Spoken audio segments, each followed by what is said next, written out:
How have we responded to global warming? Most of the responses to climate change involve cutting emissions of greenhouse gases like carbon dioxide. These cuts can be done globally, nationally and locally. The individual can also take some responsibility. So we're going to go through our responses to global warming starting at an international level, so cooperation between countries, what specifically the UK are doing to cut carbon dioxide emissions, what potentially local councils are doing to cut emissions, and what we can do ourselves to help cut CO2 emissions.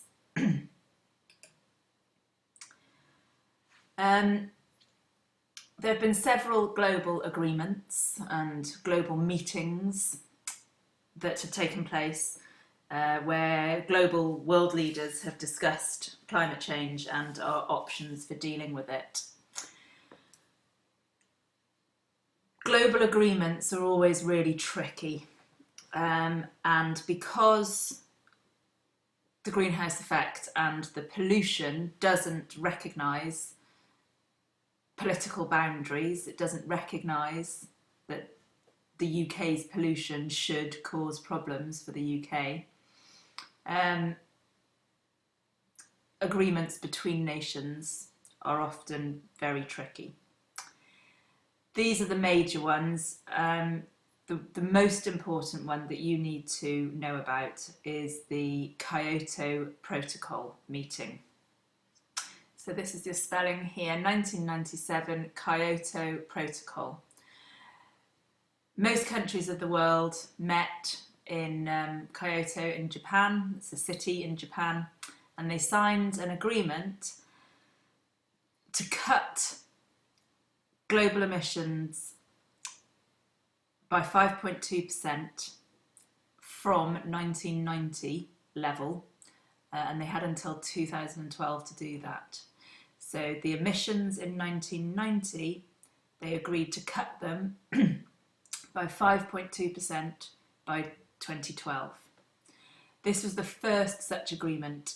The UK target was actually a lot higher than 5.2%. Our target, specifically for the UK, was to cut our emissions by 12.5% below what we were emitting in 1990. Another part of that agreement, of the Kyoto Protocol, was the carbon credit trading scheme, and we will come on to that on the next slide. Not all countries of the world signed the Kyoto Protocol. The USA and Australia refused to sign it. And that is one of the difficulties of reaching global agreements. Countries often have their own interests at heart, and it's difficult to reach a total consensus. However, most countries of the world did sign the Kyoto Protocol. In 2006, delegates met in Bonn, and they agreed that more needed to be done. It was a lot of talk, really. 2008 G8 summit in Tokyo, leaders agreed a statement on climate change, which really only set a vision. Nothing legal was signed. That they stated they wanted to cut emissions by 50% by 2050. But again, as I say, nothing was signed. So global agreements are difficult. Kyoto possibly is the most successful one so far.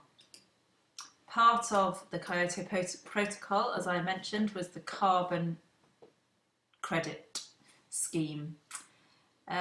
This is fairly straightforward. Countries that emit less carbon dioxide than they are allowed get carbon credits. So every country is set an emissions limit.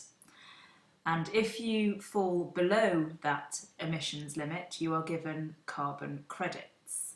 And you can sell your carbon credits to another country who is emitting too much carbon dioxide. So it's a way of rewarding countries who are managing to cut CO2, and it's a way of letting them make money out of it by selling their credits. And it's also punishing those countries who are not cutting their carbon emissions by as much as they need to. Okay, as the UK, so this is our national response in the UK to the greenhouse effect and global warming. The Climate Change Act set a legally binding target for the UK to reduce greenhouse gas emissions by 80% compared to 1990 levels by 2050. The UK is trying to improve public transport in order to cut how many cars we use. We have increased tax on highly polluting cars like 4x4 vehicles, so their road tax is a lot more expensive than cars that are less polluting.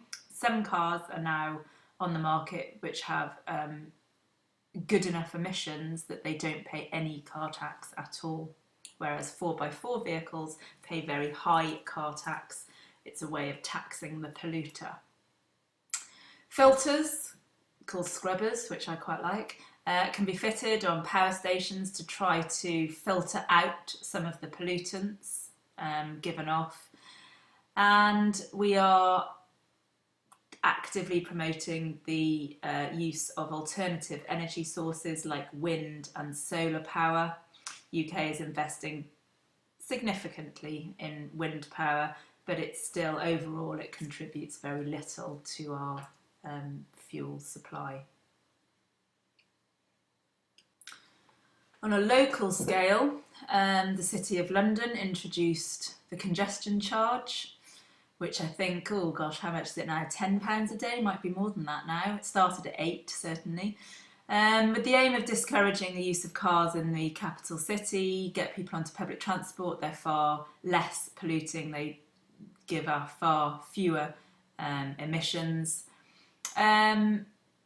It's been successful. Traffic congestion, accidents and pollution levels have all been reduced. London buses have been renewed, and there are indeed a few some hybrid buses around. So transport in London has, there have been several policies tackling transport in London to try to cut emissions.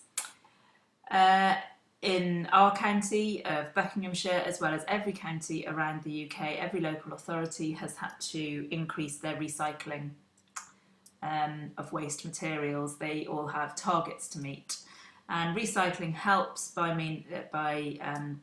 cutting the energy use required to make new products. In Sheffield, they burn some of their recycled waste and supply 140 buildings with energy. Also, all around the UK government and local authorities are offering help in the form of subsidies for people to make their homes more energy efficient. I had my cavity walls insulated a couple of years ago, and I think I got it at a very good price because central government were subsidising the cost of filling my cavities with insulation, and that has definitely made my daughter's bedroom a lot warmer.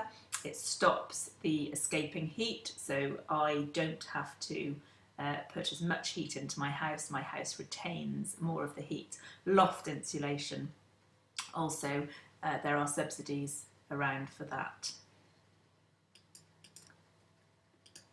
As an individual, we can make choices that help to cut CO2 emissions.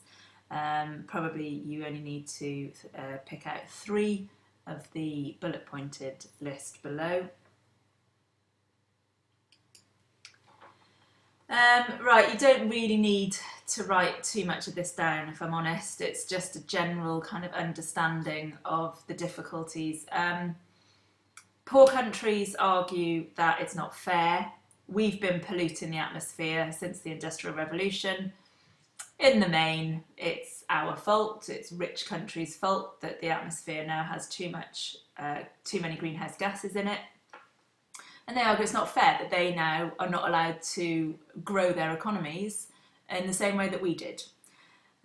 So China and India in particular are unlikely to accept global agreements that state they have to cut their emissions.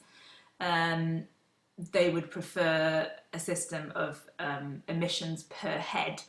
Difficulty is, USA doesn't want that at all. They have massively high emissions per head, and they are not keen on having to cut those. So tensions between countries at different levels of development mean that global agreements are very difficult to reach. The United Nations has recognised this, and the United Nations has stated that poorer countries have the right to economic development, and to some extent the rich countries of the world should be helping the poorer countries of the world to develop in ways that are not necessarily very polluting. Again, you do not need to write all this down. Some scientists disagree that climate change, global warming is unnatural. They also don't all agree that the impacts of climate change will be as bad as perhaps we made out last lesson. And therefore it is debatable as to whether all these responses are necessary. It has to be said that those people are in a significant minority. Okay, this is the end of the weather and climate topic. Now, you should know, so in weather and climate, if I just flick through everything that you should know, and then I'll just take you through what I have done and Mrs. Dixon's done since Mr. Goff's been off. So you should know what the UK climate is like, and you should know the 5 main reasons why that control the UK climate, things like winds, pressure, altitude, distance from the sea, and latitude. You should be able to describe climate graphs. You should know how a depression forms, and you should know the sequence of weather conditions during the passing of a depression. You should know what anticyclones are, and you should know the type of weather that are associated with summer and winter anticyclones.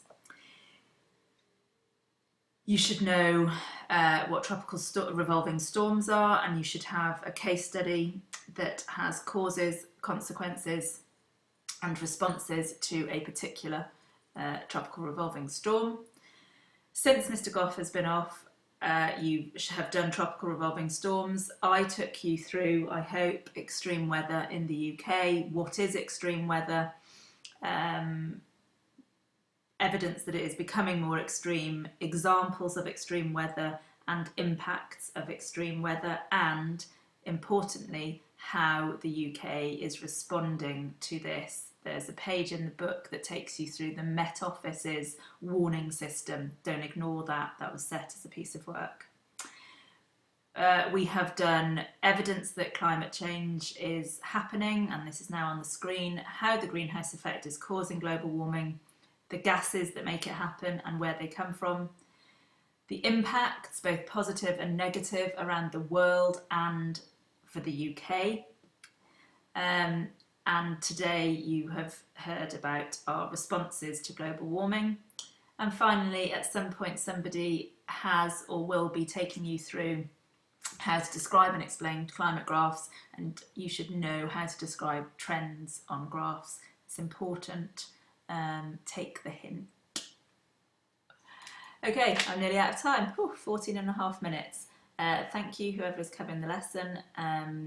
I hopefully, if there is any time left in this lesson, because I know there's been a lot to get through, page 73 in your textbooks, activity A, make a large copy of table C. Work your way through that activity, please, in your notes. 8 seconds to spare. Bye.